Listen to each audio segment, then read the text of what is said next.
किसी ने बड़े कमाल की बात कही है कि हमारी उपलब्धियों में दूसरों का भी योगदान होता है। समंदर में पानी भले ही अपार हो, पर सच तो यह है कि वो भी नदियों का उद्धार होता है। हाय गाइस, मेरा नाम है आरजे कार्तिक। एक छोटी सी कहानी। ये कहानी एक राजा की जो अपने सैनिकों के साथ में एक बार जंगल में शिकार के लिए निकला था। गर्मी का मौसम था, दोपहरी का वक्त था। कब वो रास्ता भटक गया उसे पता नहीं चला। सैनिकों से दूर हो चला था शिकार का पीछा करते करते। ना तो रास्ता मिल रहा था, ना पानी मिल रहा था। बड़ी जोर की प्यास लग रही थी। तभी अचानक से उसे एक लकड़हारा दिखाई दिया। एक व्यक्ति वहां लकड़ी काट रहा था। उसके पास गया, जाकर के बोला कि मुझे सबसे पहले तो पानी पिला दीजिए, बड़ी जोर की प्यास लगी है। लकड़हारे ने ऊपर से नीचे तक देखा, वेशभूषा को देख करके समझ गया कि तो राजा साहब है। प्रणाम किया कि महाराज आप तो बताइए क्या करना है, आपकी सेवा में जो आप बोलेंगे हो जाएगा। राजा ने सबसे पहले तो पानी पिया, उसके बाद में पूछा कि मुझे रास्ता बताइए, यहाँ से बाहर निकलना है, रास्ता भटक गया हूँ।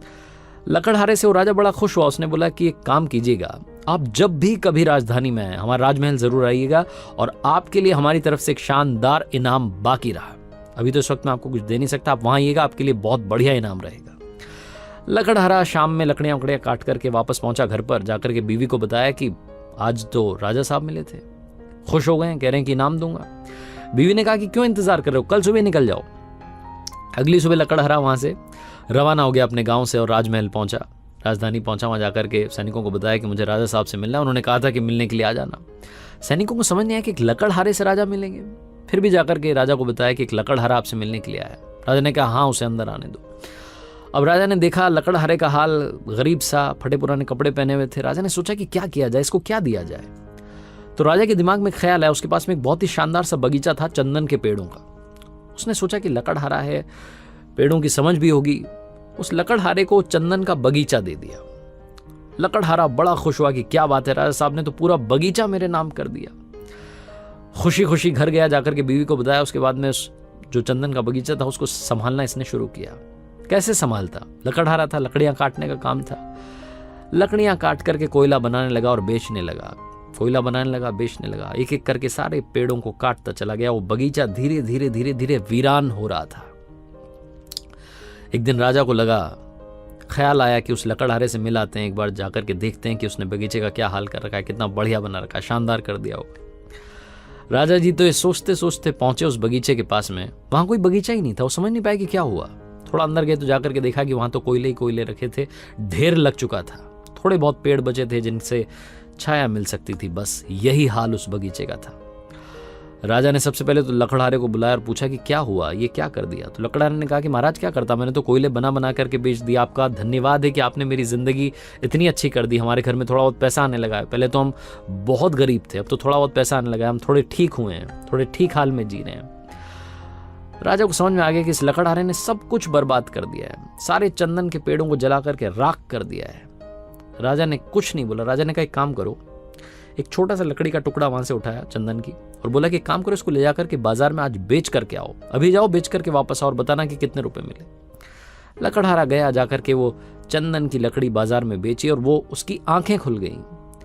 कोयले से पता नहीं कितने गुने दाम में वो छोटी सी लकड़ी जो थी वो बिकी।